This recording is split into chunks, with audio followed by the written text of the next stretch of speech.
സനൂജ ഈ 2 കാർഡും വീട്ടിൽ വെച്ച് പ്രഗ്നൻസി ടെസ്റ്റ് നടത്തുന്നു. ഈ 2 കാർഡിലും pregnancy test positive. AJ hospital ചെല്ലുന്നു. അവിടെ നിന്ന് യൂറിൻ ടെസ്റ്റ് നടത്തുന്നു. Pregnancy test negative. ബ്ലീഡിങ് കെട്ടിക്കിടക്കുന്നുണ്ടത് നദീറ ഡോക്ടർ പറഞ്ഞ സമയത്ത് ഞാൻ മാഡത്തിനെ വിളിച്ചപ്പോൾ പറഞ്ഞു അത് നമുക്ക് ടാബ്ലറ്റ് വെക്കാൻ. രക്ഷിക്കാനും സംഹരിക്കുവാനുമുള്ള നിങ്ങളുടെ ഒക്കെ ഡോക്ടേഴ്സിൻ്റെ ഒക്കെ കഴിവ്, ചികിത്സാ പിഴവിൽ സംഹാരമാണ് നടക്കുന്നത്. എന്നിട്ട് ഇതേ സ്ഥാപനം തന്നെ, അതേ ഡോക്ടർ തന്നെ പറയുകയാണ് ഇത്രയൊക്കെ ബ്ലീഡിംഗ് ആയി, ഇനി നമുക്ക് കലക്കി കളയാമെന്ന്. സ്വകാര്യ ആശുപത്രിയിലെ ചികിത്സാ പിഴവിൻ്റെ ഒരു വലിയ ദാരുണമായ സംഭവത്തിലേക്കാണ് പോകുന്നത്. തിരുവനന്തപുരം കഴക്കൂട്ടത്തെ AJ ഹോസ്പിറ്റലിലാണ് ഈ ചികിത്സാ പിഴവുമായി ബന്ധപ്പെട്ട് പ്രതിസ്ഥാനത്ത് നിൽക്കുന്നത്. ചെറിയ വിഷയമല്ല. ഒരു കുഞ്ഞിനെ ഉദരത്തിൽ വെച്ച് കൊന്നുകളഞ്ഞ വളരെ വളരെ വേദനിപ്പിക്കുന്ന ഒരു കാര്യമാണ്. ഇപ്പോൾ എൻ്റെ കയ്യിലിരിക്കുന്ന ഈ 2 കാർഡുകളും പ്രഗ്നൻസി ടെസ്റ്റിൻ്റെതാണ്. ഈ 2 കാർഡിലും എനിക്ക് മുമ്പിലിരിക്കുന്ന സനൂജ അല്ലേ? സനൂജ ഈ 2 കാർഡും വീട്ടിൽ വെച്ച് പ്രഗ്നൻസി ടെസ്റ്റ് നടത്തുന്നു. ഈ 2 കാർഡിലും പ്രഗ്നൻസി ടെസ്റ്റ് പോസിറ്റീവ്. വളരെ വ്യക്തമാണ്, 2 കാർഡിലും പ്രഗ്നൻസി ടെസ്റ്റ് പോസിറ്റീവ്. ഇവരുടെ സ്റ്റോറിയിലേക്ക് ഞാൻ ചുരുക്കി പറയുന്നതാണ്.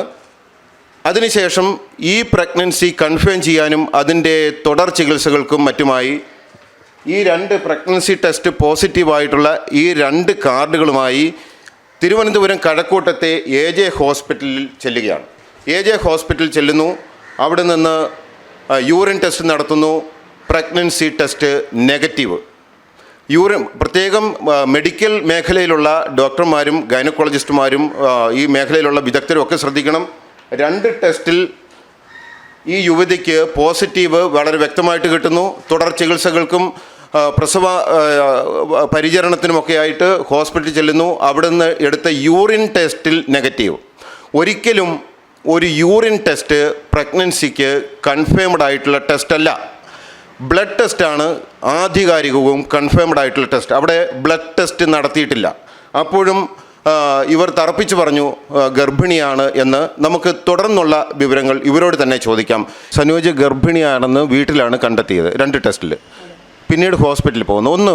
എന്താണ് ആദ്യം മുതലുള്ള സംഭവം? ആദ്യത്തെ ഒന്ന് വിവരിക്കാമോ? ഞങ്ങൾ നവംബർ മാസം 3-ാം തീയതിയാണ് AJ ഹോസ്പിറ്റലിൽ എലിസബത്ത് രശ്മി ജോൺ എന്ന ഡോക്ടറെ കാണാൻ പോയത്. ആ മാഡത്തിൻ്റെ അടുത്ത് ചെന്നിട്ട് ഞാൻ ഇതുപോലെ പറയുകയാണ്, എനിക്ക് പ്രഗ്നൻസിയുടെ എല്ലാ ലക്ഷണവും ഉണ്ട്, ഞാൻ ടെസ്റ്റ് ചെയ്തു മാഡം, അത് പോസിറ്റീവാണെന്നുള്ള കാര്യം ഞാൻ മാഡത്തിൻ്റെ അടുത്ത് പറഞ്ഞു. ഈ കാർഡ് ഞാൻ മാഡത്തിനെ കാണിച്ചു. ടെസ്റ്റ് ചെയ്ത കാർഡ് ഞാൻ കാണിച്ചു. ആ കാർഡ് കാണിച്ചപ്പോൾ മാഡം അവിടെ ടെസ്റ്റ് ചെയ്യാമെന്ന് പറഞ്ഞു. യൂറിൻ ടെസ്റ്റ് ചെയ്തു. യൂറിൻ ടെസ്റ്റ് ചെയ്തപ്പോഴത്തേക്ക് അവിടുത്തെ ലാബിൽ നിന്ന് കിട്ടിയ റിസൾട്ട് നെഗറ്റീവാണ്. നെഗറ്റീവ് അവിടെ നിന്ന് കിട്ടിയതനുസരിച്ച് മാഡം എനിക്ക് ടാബ്ലറ്റ് നിർദ്ദേശിച്ചു കഴിക്കാൻ വേണ്ടിയിട്ട്. അപ്പം ഈ പ്രഗ്നൻസി ടെസ്റ്റ് നെഗറ്റീവ് ആയപ്പോൾ നിങ്ങൾ പറഞ്ഞോ പ്രഗ്നൻസി ടെസ്റ്റ് പോസിറ്റീവാണ്? ഞാൻ പറഞ്ഞു മാഡം, എനിക്ക് കഴിഞ്ഞ 2 പ്രഗ്നൻസിയിലും ഇതുപോലെ തന്നെയായിരുന്നു. ആദ്യം നമ്മുടെ സ്ട്രിപ്പിൽ നോക്കുമ്പോൾ ലൈറ്റായിട്ടുള്ള വരേ വരത്തുള്ളൂ, അത് കഴിഞ്ഞിട്ടേ അത് നല്ല കട്ടിയായിട്ടുള്ളത് വരത്തുള്ളൂ എന്ന് ഞാൻ മാഡത്തിനോട് പറഞ്ഞു. എല്ലാ ലക്ഷണങ്ങളും എനിക്കുണ്ടായിരുന്നു. 2 പ്രഗ്നൻസിയിലും ഉള്ളതുപോലെ തന്നെയായിരുന്നു ഈ പ്രാവശ്യത്തെയും ലക്ഷണങ്ങളൊന്നും. അതായത് ഗർഭിണിയാണെന്നുള്ളതിൻ്റെ ലക്ഷണങ്ങളെല്ലാം നിങ്ങളുടെ ശരീരത്തുണ്ടായിരുന്നു? അതിൻ്റെ ബുദ്ധിമുട്ടുകളുണ്ടായിരുന്നു. അത് ഡോക്ടറോട് ഞാൻ പറഞ്ഞു. അത് മാഡം പാടെ അവഗണിക്കുകയാണ് ചെയ്തത്. അതിനുശേഷം മാഡം എനിക്ക് വെൽനോർ 10 mg എന്ന് പറയുന്ന ഒരു ടാബ്ലറ്റ് നിർദ്ദേശിച്ചു. അത് കഴിക്കാൻ പറഞ്ഞു. അത് 5 ദിവസം കഴിക്കാൻ പറഞ്ഞു, രാവിലെയും രാത്രിയായിട്ട്. വീട്ടിൽ 2 തവണ ടെസ്റ്റ് നടത്തിയപ്പോൾ പ്രഗ്നൻസി ടെസ്റ്റ് പോസിറ്റീവായിരുന്നു. അതിനുശേഷം ഹോസ്പിറ്റലിൽ പ്രസവ പരിചരണത്തിനായിട്ട് ചെല്ലുന്നു. അവിടെ യൂറിൻ ടെസ്റ്റ് മാത്രം നടത്തിയതിന് ശേഷം പ്രഗ്നൻസി നെഗറ്റീവാണ് എന്ന് കണ്ടെത്തുന്നു. ഇവർ പറയുന്നു ഗർഭിണിയാണ് എന്ന്. ഡോക്ടർ പറയുന്നു ഗർഭിണി അല്ല എന്ന്. ഇവർ തറപ്പിച്ച് പറയുന്നു എനിക്ക് ഗർഭാവസ്ഥയുടെ എല്ലാ ലക്ഷണങ്ങളുമുണ്ട്, ഛർദി, വയറുവേദന, ക്ഷീണം, അങ്ങനെയുള്ള തലകറക്കം, അങ്ങനെയുള്ള എല്ലാ ലക്ഷണങ്ങളുമുണ്ട് എന്ന് ഈ യുവതി തറപ്പിച്ച് ഡോക്ടറോട് പറയുകയാണ്. ഡോക്ടറുടെ പേരെന്താ? Elizabeth Rashmi John. Elizabeth Rashmi John അറിയുവാനാണ് പറയുന്നത്. പാവങ്ങളോടും കരുണ കാണിക്കണം. ഗർഭത്തിലുള്ള ശിശുക്കളോട് പ്രത്യേക കരുണ കാണിക്കണം.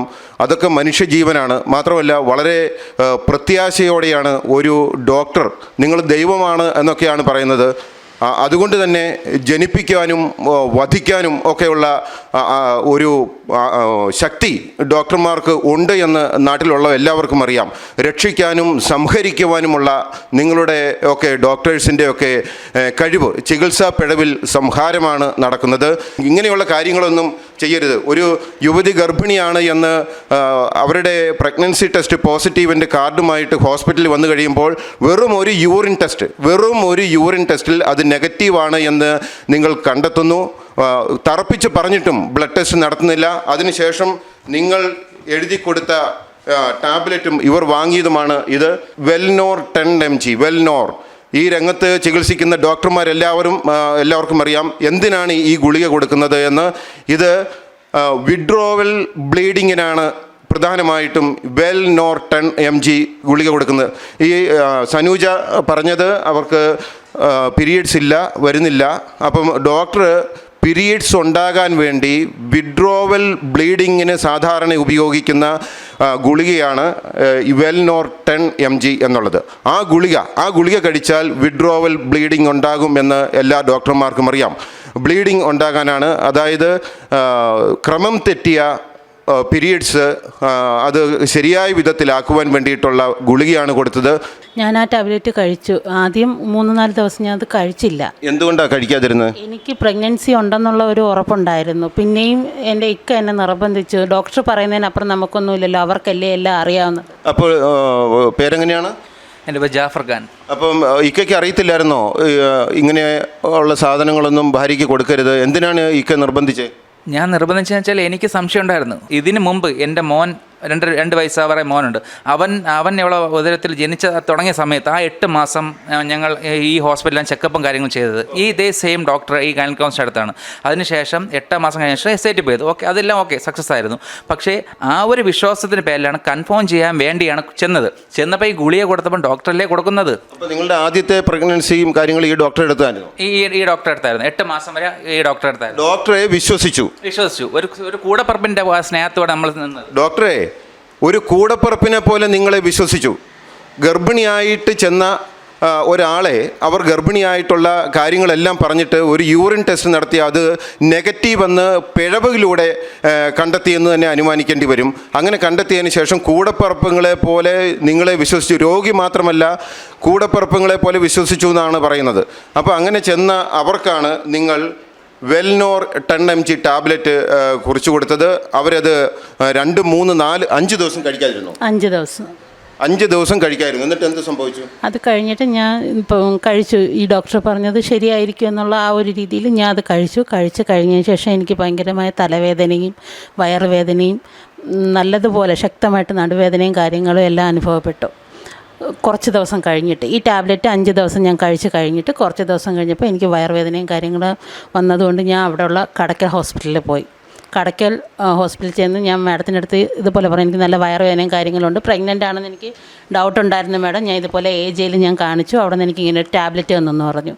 എന്നിട്ട് ഞാൻ അപ്പം മാഡം പറഞ്ഞു നമുക്കെന്നാൽ സ്കാൻ ചെയ്ത് നോക്കാമെന്ന് പറഞ്ഞു. സ്കാൻ ചെയ്ത് നോക്കിയപ്പോൾ ഞാൻ 5 ആഴ്ച പ്രഗ്നൻ്റ് ആണ്. നിങ്ങൾ ഞെട്ടിപ്പോയോ? ഞാൻ ഞെട്ടിപ്പോയി. കാര്യം എനിക്ക് സങ്കടമായിപ്പോയി. കാര്യം ഇങ്ങനെ ഒരു ടാബ്ലറ്റ് ഞാൻ കഴിച്ചിരിക്കുകയല്ലേ. അതുമല്ല ഞാൻ കുഞ്ഞിന് പാല് കൊടുക്കുന്നതും കൂടിയാണ്. അപ്പം സനൂജയ്ക്ക് ഒരു കുട്ടിയുണ്ട്, ചെറിയ കുട്ടിയാണ്. ആ കുട്ടിക്ക് മുലയൂട്ടുന്ന കുട്ടിയാണ്. മുലയൂട്ടുന്ന അമ്മമാർക്ക് ഈ ടാബ്ലറ്റ് ഒരു കാരണവശാലും കൊടുക്കുവാൻ പാടില്ല. അത് മെഡിക്കൽ പീഡിയാട്രീഷ്യനൊക്കെ നല്ല അറിവുള്ള കാര്യമാണ്. അപ്പോൾ എന്താണെങ്കിലും ബുദ്ധിമുട്ട് കലശലായപ്പോൾ സനൂജ വീണ്ടും അടുത്തുള്ള സ്കാനിങ് സെൻറ്ററിൽ പോകുന്നു. അവിടെ സ്കാൻ ചെയ്യുന്നു. സ്കാനിങ്ങിൽ വളരെ വ്യക്തമായിട്ട് പ്രഗ്നൻസി 5 ആഴ്ച അല്ലേ? 5 ആഴ്ച, 4 ആഴ്ചയും 6 ദിവസവും പ്രായമായി. അതിൻ്റെ സ്കാൻ റിപ്പോർട്ടാണ് ഈ കാണുന്നത്. അതായത് ഇത് അൾട്രാസൗണ്ട് സ്കാനിങ് ആണ്. ഇതിനകത്ത് കുഞ്ഞിൻ്റെ ചെറിയ ചലനങ്ങളും പ്രത്യേകതകളൊക്കെ കാണാൻ സാധിക്കും സ്കാൻ റിപ്പോർട്ടിലും. അപ്പോൾ 5 ആഴ്ച ഗർഭിണിയായിരുന്നു എന്നാണ് സ്കാൻ റിപ്പോർട്ടിൽ കണ്ടത്. അപ്പോൾ ഈ ഹോസ്പിറ്റലിൽ ചെന്നത് ഡേറ്റ് എന്നാണ്? മാഡത്തിൻ്റെ അടുത്ത് ഞാൻ ചെന്നപ്പോൾ എനിക്ക് ടാബ്ലറ്റ് തന്നത് 3-ാം തീയതിയാണ്. 3-ാം തീയതിയാണ്, നവംബർ 3-ാം തീയതി. അതിനുശേഷം ഈ സ്കാൻ സെൻറ്ററിൽ പോയത് 25-ാം തീയതി. അപ്പോൾ മാഡത്തിൻ്റെ അടുത്ത് ചെന്നപ്പോൾ, ആദ്യം ചെന്ന ഡോക്ടറുടെ അടുത്ത് ചെന്നപ്പോൾ എത്ര ആഴ്ച ഗർഭിണിയായിരുന്നു? 2 ആഴ്ചയോളം, 2 ആഴ്ചയിൽ കൂടുതൽ പ്രഗ്നൻ്റ് ആയിരുന്നു ഞാൻ ആ സമയത്ത്. അതിനുശേഷം ഈ ഗുളിക കഴിച്ചു. ഇത്തരത്തിൽ 5 ആഴ്ച ഗർഭിണിയാണെന്ന് അറിഞ്ഞതിന് ശേഷം പിന്നെ ഗുളിക കഴിക്കൽ നിർത്തിയോ? ഗുളിക 5 ദിവസത്തേക്കേ ഉണ്ടായിരുന്നുള്ളൂ. അത് മുഴുവൻ നിങ്ങൾ കഴിച്ചു? അത് മുഴുവനും കഴിച്ചു. അത് 10 ഗുളികയാണ്. 10 ഗുളിക ദിവസം 2 എണ്ണം വെച്ച്, രാവിലെ 1 രാത്രി 1. അങ്ങനെ അതോടെ പിന്നെ എല്ലാം കാര്യങ്ങൾക്ക് തീരുമാനമായി ആയി. അകത്ത് ഞാൻ ഈ സ്കാൻ ചെയ്ത സമയത്ത് മാഡം പറയുന്നുണ്ട് ഈ കുഞ്ഞിൻ്റെ അടുത്ത് ബ്ലീഡിങ് കട്ട കെട്ടി കിടക്കുകയാണെന്നുള്ളത് പറയുന്നുണ്ട്. അത് ആ സ്കാനിങ് തന്നെ അറിയാം. ഈ സ്കാൻ റിപ്പോർട്ടിലുണ്ട് ഗർഭപാത്രത്തിൽ രക്തം കട്ട കെട്ടി കിടക്കുന്നു, കുഞ്ഞ് ഏകദേശം പിന്നെ ജീവനില്ലാത്ത ഒരവസ്ഥയിലേക്ക് വന്നുകൊണ്ടിരിക്കുന്ന ഒരവസ്ഥയാണ്. അപ്പോൾ അതിനുശേഷം പിന്നെ എന്താ ഉണ്ടായി? അതിനുശേഷം ഞാൻ വീണ്ടും എലിസബത്ത് രശ്മി ജോൺ മാഡത്തിനെ ഞാൻ വിളിച്ചു. ഞാൻ ഇതേപോലെ ഇവിടെ പോയി സ്കാൻ ചെയ്തു എന്ന് ഞാൻ പറഞ്ഞു. ഇത്ര ദിവസമായെന്നുള്ളത് ഞാൻ മാഡത്തിൻ്റെ അടുത്ത് പറഞ്ഞു. അപ്പം ആ ടാബ്ലറ്റ് കഴിച്ചതുകൊണ്ട് ബ്ലീഡിങ് ആയി കിടക്കുകയാണെന്നുള്ളത് ഞാൻ മാഡത്തിൻ്റെ അടുത്ത് പറഞ്ഞപ്പോഴത്തേക്ക് മാഡം പറഞ്ഞു സനുജയ്ക്ക് ഞാൻ ആ ടാബ്ലറ്റ് തരുന്ന സമയത്ത് സനുജ പ്രഗ്നൻ്റ് അല്ല എന്നാണ് ആ മാഡം പറഞ്ഞുകൊണ്ടിരിക്കുന്നത്. ഇപ്പോഴും പറയുന്നത് അങ്ങനെ തന്നെയാണ്. ഞാൻ ടാബ്ലറ്റ് തന്നപ്പോൾ പ്രഗ്നൻ്റ് അല്ല. നവംബർ 3 എനിക്ക് ടാബ്ലറ്റ് തന്നപ്പോൾ ഞാൻ പ്രഗ്നൻ്റ് അല്ലെങ്കിൽ നവംബർ 25 തീയതി എൻ്റെ വയറ്റിൽ എങ്ങനെ 5 ആഴ്ച പ്രായമായ കുഞ്ഞുണ്ടാവും? ഞാൻ അതാണ് മാഡത്തിനോട് ചോദിക്കുന്നത്. 5 ആഴ്ച പ്രായമായ കുഞ്ഞ് എൻ്റെ വയറ്റിൽ എങ്ങനെ വരും നവംബർ 25 തീയതി ആകുമ്പോഴത്തേക്ക്? അതിനുശേഷം അവിടെ സ്കാൻ ചെയ്തോ? അവിടെയും സ്കാൻ ചെയ്തു. അവിടെ സ്കാൻ ചെയ്തപ്പോഴത്തേക്ക് ഈ സ്കാൻ റിപ്പോർട്ട് ഇതേ ഹോസ്പിറ്റൽ ആദ്യം പ്രഗ്നൻസി ഇല്ല എന്ന് നെഗറ്റീവ് റിസൾട്ട് പറഞ്ഞ ഇതേ ഹോസ്പിറ്റലിലെ AJ ഹോസ്പിറ്റലിലെ റിസൾട്ടാണ്. സ്കാൻ റിപ്പോർട്ടാണ്. അൾട്രാസൗണ്ടാണ് ചെയ്തിരിക്കുന്നത്.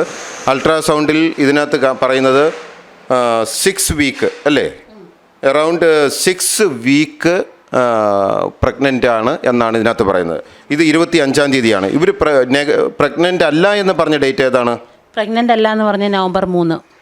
കേട്ടോ, നവംബർ 3 പ്രഗ്നൻ്റ് അല്ല എന്ന് പറയുന്നു.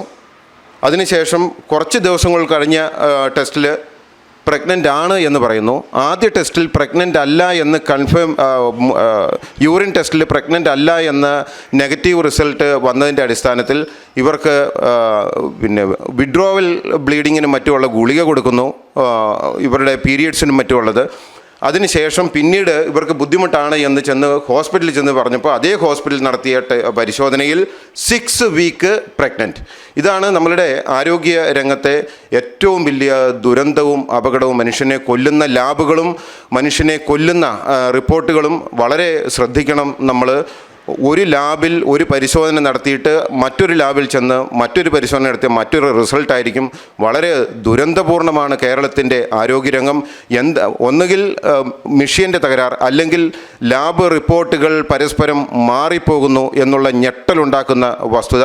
അതുമല്ലെങ്കിൽ ഇത്തരം കാര്യങ്ങൾ ചെയ്യുന്നവർക്ക് ടെക്നിക്കലായിട്ടുള്ള നോളജ് ഇല്ലാത്തവരെ അവിടെ നിയോഗിക്കുന്നു. എന്താണെങ്കിലും ലാബുകളിൽ നിന്ന് തെറ്റായ റിപ്പോർട്ട് തരുന്നു. ഇല്ലാത്ത അസുഖങ്ങൾക്ക് മനുഷ്യന് മരുന്ന് കൊടുക്കുന്നു, ഉള്ള അസുഖങ്ങൾക്ക് മരുന്ന് കൊടുക്കാതിരിക്കുന്നു. വലിയ ദുരന്തമാണ്. ഇവിടെ ഒരു കുഞ്ഞിനെയാണ് ലാബുകാരും ആശുപത്രിയുടെ അലംഭാവം മൂലം ഉദരത്തിലുള്ള ഒരു പ്രതീക്ഷ നിറഞ്ഞ ഇവരുടെ ദാമ്പത്യത്തിലെ വലിയ ഒരു സ്വപ്നത്തെയാണ് കൊന്നുകളഞ്ഞത്. എന്നിട്ട് ഈ ഹോസ്പിറ്റലിൽ ഇത്തരത്തിൽ ചെന്നിട്ട് ഡോക്ടർ പിന്നെ എന്ത് പറഞ്ഞു? ഈ സ്കാൻ ചെയ്യുന്ന സമയത്ത് എനിക്ക് കുഞ്ഞിൻ്റെ ഹാർട്ട് ബീറ്റ് എനിക്ക് കേൾപ്പിച്ച് തന്നു. ആ സമയത്ത് എൻ്റെ നെഞ്ച് പൊട്ടിപ്പോയി. ആ സമയത്ത് ബ്ലീഡിങ്ങും കാര്യങ്ങളും ഉണ്ടായിരുന്നു. ആ ഹാർട്ട് ബീറ്റ് കേട്ടപ്പോഴത്തേക്ക് സഹിക്കാൻ പറ്റിയില്ല. ആദ്യം ഞാൻ മാഡത്തിൻ്റെ അടുത്ത് പിന്നെ എനിക്കൊന്നും സംസാരിക്കാനോ എടുക്കാനോ എനിക്ക് തോന്നിയതുമില്ല. അവർ പറയണത്, ഞാൻ വീട്ടിൽ നിന്ന് ഞാൻ വിളിച്ച സമയത്ത് അവർ പറഞ്ഞത് നമുക്ക് ഗുളിക വെച്ച് അബോഷനാക്കി കളയാമെന്ന് അവർ പറഞ്ഞത്. അതിനാണ് എന്നെ ഹോസ്പിറ്റലിലോട്ട് വരാൻ പറഞ്ഞത്.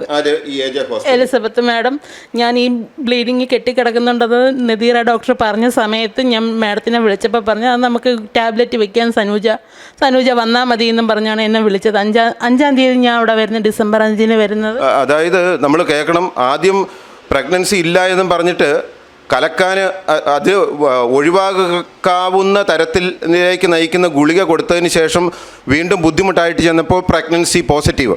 എന്നിട്ട് ഇതേ സ്ഥാപനം തന്നെ, അതേ ഡോക്ടർ തന്നെ പറയുകയാണ് ഇത്രയൊക്കെ ബ്ലീഡിംഗ് ആയി, ഇനി നമുക്ക് കലക്കി കളയാമെന്ന്. എവിടെ നിൽക്കുന്നു നമ്മളുടെ ആരോഗ്യ രംഗത്തിൻ്റെ സുരക്ഷയും ലാബുകളിലെ പരിശോധനകളിലെ കൃത്യതയും ഒക്കെ? വളരെ ദുരന്തപൂർണ്ണമാണ്. ഒരു കൊലപാതകം നടത്തുക എന്ന് പറഞ്ഞാൽ എല്ലാ കൊലപാതകങ്ങളും ഒരുപോലെ തന്നെയാണ്. മനഃപൂർവ്വം മർഡർ ചെയ്യുക, നെഗ്ലിജൻസിലൂടെ വരുന്നതും കൊലപാതകം തന്നെയാണ്. അത്തരത്തിലുള്ള ഒരു ദാരുണ സംഭവമാണ് ഇവിടെയും ഈ രോഗിക്കുണ്ടായിരിക്കുന്നത്. എന്നിട്ട് ഈ ഡോക്ടർ പിന്നെ എന്ത് ചെയ്തു? ഈ ഡോക്ടർ പിന്നെ എനിക്ക് ചികിത്സകൾ കാര്യങ്ങളൊന്നും ചെയ്തില്ല. ഞാൻ ബ്ലീഡിങ് ഉണ്ടെന്ന് പറഞ്ഞു. എനിക്ക് മറ്റൊരു ചികിത്സ എനിക്ക് ചെയ്തിട്ടില്ലായിരുന്നു. പിന്നെ ഞങ്ങൾ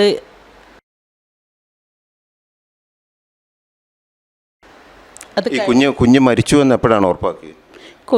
എനിക്ക് ഈ സ്കാനിങ് 6-ാം തീയതിയാണ് ചെയ്ത. കുഞ്ഞിൻ്റെ ഹാർട്ട് ബീറ്റും എല്ലാം കേട്ട് ഞങ്ങൾ വളരെ സങ്കടത്തോടെയാണ് പോയത്. ഞങ്ങൾ മാഡത്തിൻ്റെ അടുത്ത് ഫസ്റ്റ് വന്നത് ഒരുപാട് സന്തോഷത്തോടു കൂടിയാണ്. ആ പ്രഗ്നൻസി കാർഡിൽ പോസിറ്റീവ് കണ്ടപ്പോൾ സന്തോഷത്തോടു കൂടി കൂടപ്പറപ്പിനെ പോലെ വിശ്വസിച്ചൊരു ഡോക്ടർ, കൂടപ്പറപ്പിനെ പോലെ തന്നെയായിരുന്നു ഞങ്ങൾ മോൻ്റെ സമയത്ത് നിന്ന്. ചേച്ചിന്ന് നമ്മൾ വിളിച്ചത് ചേച്ചി. നിങ്ങൾ ഡോക്ടർ എന്നല്ല ചേച്ചി എന്നാണ് വിളിക്കുന്നത്. ചേച്ചി എന്നാണ് കൂടുതലും വിളിച്ചിരുന്നത്. നമ്മളെ സാഹചര്യം മൊത്തം അറിയാം. ഞാനൊരു പൊതുപ്രവർത്തകനാണെന്നറിയാം. ഞാനും ഇതേപോലെ പല അപകടഘട്ടം കിടന്ന ആൾക്കാരെ കൊണ്ട് രക്ഷപ്പെടുത്തിയിട്ടുണ്ട്. ഒരു പറയാൻ വാക്കുകൾ കിട്ടാനില്ല. കാരണം ഒരു കുഞ്ഞാണ് ഞങ്ങൾ നഷ്ടപ്പെട്ട. ഇപ്പം ഞങ്ങൾ മാനസികമായിട്ടും ശാരീരികമായിട്ടും നോക്കി. കാരണം ഈ ഹോസ്പിറ്റലിൽ ഞങ്ങൾ 2 ദിവസം, അവൾ അബോർഷൻ കഴിഞ്ഞ ശേഷം 2 ദിവസം റൂമിലുണ്ടായിരുന്നു.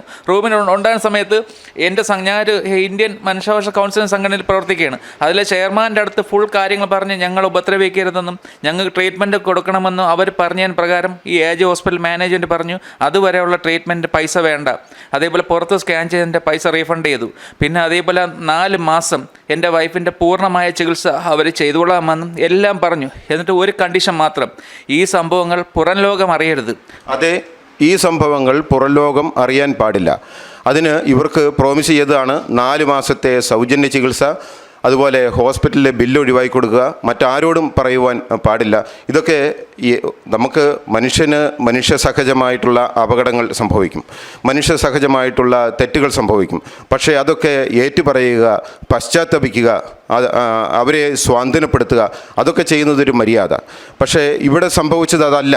ഇതിനോടൊപ്പം തന്നെ ഞാനൊരു കണ്ടീഷൻ പറഞ്ഞു, എനിക്ക് നഷ്ടം, എനിക്കിനി എന്തൊക്കെ തന്നാലും എത്ര കോടി തന്നാലും ഞങ്ങൾക്ക് നഷ്ടപ്പെട്ട തിരിച്ച് കിട്ടൂല. രണ്ടാമത്തെ കേസ് ഞാൻ വ്യക്തമായിട്ട്, ദൈവം സത്യമായിട്ട് ഞാൻ ആ മാനേജ്മെൻറ്റിൻ്റെ അടുത്ത് പറഞ്ഞാണ്, ഇനി ഒരാൾക്കും ഇതേപോലൊരു പ്രശ്നം വരരുത്, ആ ഒരു ഉറപ്പ് ഞങ്ങൾക്ക് തരണമെന്ന് പറഞ്ഞു. ഇനി ഒരു ഗർഭിണി വന്നാൽ ചേട്ടൻ നേരത്തെ പറഞ്ഞല്ലോ, ഈ വെറും നിസ്സാരമായ യൂറിൻ പരിശോധനകൾ മാത്രമല്ല, രക്തം പരിശോധിച്ച് സ്കാൻ ചെയ്ത് പരിശോധിച്ച് പൂർണ്ണമായിട്ടും പരിശോധിച്ച് മാത്രമേ ഇതേപോലത്തെ ഈ ഗുളികകൾ കൊടുക്കാവൂ. ഈ മനുഷ്യജീവൻ ഇല്ലാക്കുന്ന ഗുളികകൾ കൊടുത്ത് നശിപ്പിക്കുന്നതിന് മുമ്പ് ഫുള്ള് പരിശോധിക്കുക. 10,000-2,000 കടമാച്ച് അവർ ചെയ്തോളും. ഈ വരണൊരു കുഞ്ഞ്, എനിക്ക് ഏറ്റവും വിഷമമെന്ന് വെച്ചാൽ എനിക്കിപ്പം 40 വയസ്സ് കഴിഞ്ഞ്, പക്ഷേ ഇതിനേക്കാൾ പ്രായമുള്ള ഒരുപാട് പ്രവാസിയ സഹോദരങ്ങളുണ്ട്. എനിക്കറിയാം, മക്കളില്ലാത്തവർ ഒരു ജാതിയോ മതമോ ഒന്നും നോക്കാതെ കോവിലായാലും പള്ളിയിലായാലും പലയിടത്തും പോയി തൊട്ടിൽ കെട്ടി കാത്തിരിക്കുന്ന ഒരുപാട് സഹോദരങ്ങളുണ്ട്, മക്കൾക്ക് വേണ്ടി കാത്തിരിക്കുന്ന. അവർക്കാണ് ഈ അവസ്ഥ വന്നിരുന്നെങ്കിൽ തീർച്ചയായിട്ടും ആത്മഹത്യ ചെയ്യും. അത് ഒരിക്കലും ഇതൊന്നും ഇനി ഇത് നടത്തിക്കൂടാ. അതിനു വേണ്ടിയും കൂടെയാണ് ഞങ്ങൾ ഇറങ്ങുന്നത്. അല്ലാതെ ഞങ്ങൾക്ക് എന്തായാലും തിരിച്ച് കിട്ടൂല. ഞങ്ങൾ നഷ്ടം തന്നെയാണ്. എനിക്ക് 2 മക്കളുണ്ട്. മൂത്തമ്മ +2 പഠിക്കുകയാണ്. ഞങ്ങൾ പുനർവിവാഹമാണ്. രണ്ടാമത്തെ കേസ്, എൻ്റെ കുഞ്ഞിന് 2 വയസ്സായി. അവന് അടുത്ത എന്താ പറയും, അവനൊരു 3 വയസ്സാകുമ്പം ഇവൾ പ്രസവിക്കുമ്പോൾ അവന് കൂട്ടായിട്ട് ഒരു മോനോ മോളോ കിട്ടുമല്ലോ. ആ പ്രതീക്ഷയിലാണ് ഞങ്ങൾ AJ ഹോസ്പിറ്റലിൽ പോയതും. കൂടപ്പറപ്പിനെ പോലെ കണ്ട ഇവരടുത്ത് ഇത്രയും കാര്യങ്ങൾ പറഞ്ഞ് ഒരുപാട് തർക്കിച്ചു. അവൾ ഗർഭിണിയാണ്. അപ്പോൾ അല്ല, എനിക്ക് തോന്നുന്നത് അവർ വേറെന്തോ മൂഡിലായിരുന്നു. കാരണം എന്തോ കൈപ്പഴ പറ്റി, അല്ലെങ്കിൽ എന്തോ ടെൻഷനിലായിരുന്നു. ആ സമയത്താണ് ഞങ്ങൾ കൺസൾട്ടിങ് ചെന്നത്. ആ ദേഷ്യം ഞങ്ങളുടെ തോളിൽ കയറി ചെന്നവൻ ഒരുപാട് ഷൗട്ട് ചെയ്ത് സംസാരിച്ചു. എൻ്റെ പറയണ്, നീ MBBS ആണ്, നീ എന്നെ ക്രോസ് ചെയ്യാൻ നീ MBBS ആണ്, നിനക്കറിയാം. ഞാൻ പറയും, എൻ്റെ വൈഫ് ഗർഭിണിയാണെന്നും ആ ലക്ഷണം ഇതിനു മുമ്പ് എനിക്കറിയാം, അതുകൊണ്ടാണ് ഞാൻ നിങ്ങൾ തർക്കിക്കണമെന്ന് പറഞ്ഞു. അപ്പം എൻ്റെ വൈഫിനെ ഒരുപാട് എന്ത് പറയും പ്രകോപിതരാക്കേണ്ട ഈ സംസാരിച്ചു. സനോജ് വിഷമിക്കണ്ട, സനോജിക്ക് സംസാരിക്കാൻ പറ്റുമോ? ഇനി ഇതേപോലെ ആർക്കും സംഭവിക്കരുത്, അതേ എനിക്ക് പറയാനുള്ളൂ. ഈ മറ്റൊരു കാര്യം ചോദിക്കട്ടെ, നിങ്ങൾ മുമ്പ് എന്നോട് സംസാരിച്ചു, ഈ സംഭവങ്ങളൊക്കെ ഉണ്ടായതിന് ശേഷവും ഈ യുവതിയെ അപായപ്പെടുത്തുവാനുള്ള ഒരു നീക്കവും നടന്നു, ഇത് പുറം ലോകം അറിയാതിരിക്കാൻ. അതൊന്ന് പറയാമോ? നിങ്ങളോട് ഇത് കഴിഞ്ഞതിന് ശേഷം നിങ്ങൾക്ക് നീതി കിട്ടിയോ?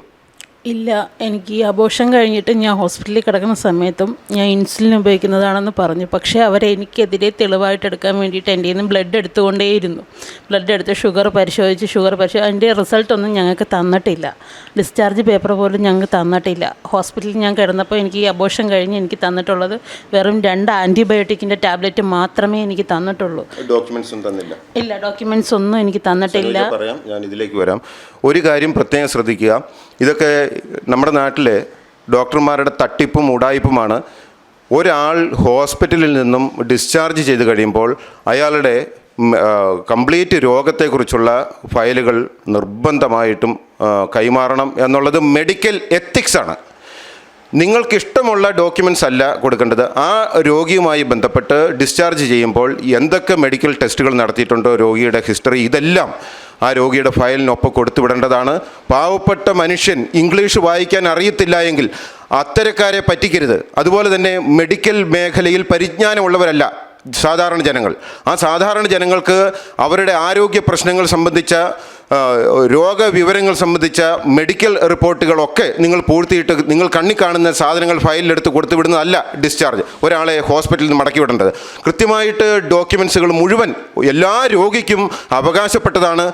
എൻ്റെ യൂട്രസ് ക്ലീൻ ചെയ്തിട്ടില്ല, DNC ചെയ്തല്ല അവരെന്നെ വിട്ടത്. അത് കഴിഞ്ഞിട്ട് എനിക്ക് ഈ ഹോസ്പിറ്റലിൽ ഡിസ്ചാർജായി പോയി കഴിഞ്ഞിട്ട് ഞാൻ കടയ്ക്ക ഹോസ്പിറ്റലിൽ വീണ്ടും ഈ ലാസ്റ്റ് എനിക്ക് അബോർഷൻ കഴിഞ്ഞിട്ട് നടത്തിയ സ്കാനിങ് റിപ്പോർട്ട് എനിക്ക് തന്നിട്ടില്ല. ആ സ്കാനിങ് റിപ്പോർട്ട് തിരിച്ച് വരുന്ന വഴിക്ക് ആംബുലൻസിൽ വെച്ച് തന്നെ ഫോട്ടോ എടുത്തിട്ടുണ്ടായിരുന്നു. ഫോട്ടോ എടുത്തിരുന്നു. ആ റിപ്പോർട്ടിൽ എന്താ പറയുന്നത്?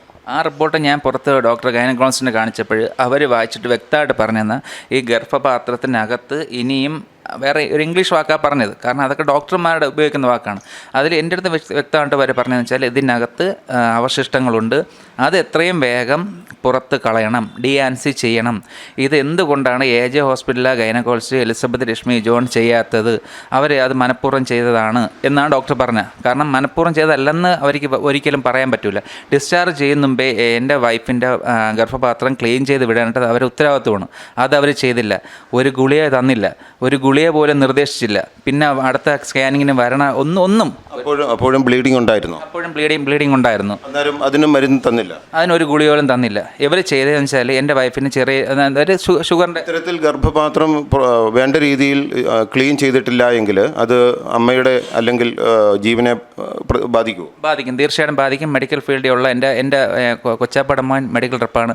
ആ പുള്ളി ഉൾപ്പെടെ എൻ്റെ അടുത്ത് പറഞ്ഞു വെച്ചാൽ ഈ അവശിഷ്ടങ്ങൾ ശരീരത്തിൽ കിടക്കുമ്പോൾ അത് ഓട്ടോമാറ്റിക്കായിട്ട് നിമിഷ നേരം കൊണ്ട് ദിവസങ്ങൾ കൊണ്ട് പെരുകുമ്പം അത് ഏത് പെൺകുട്ടിയുടെ വയറ്റിലാണ് കിടക്കുന്നത് ആ കുട്ടിക്ക് മരണം വരെ സംഭവിക്കും.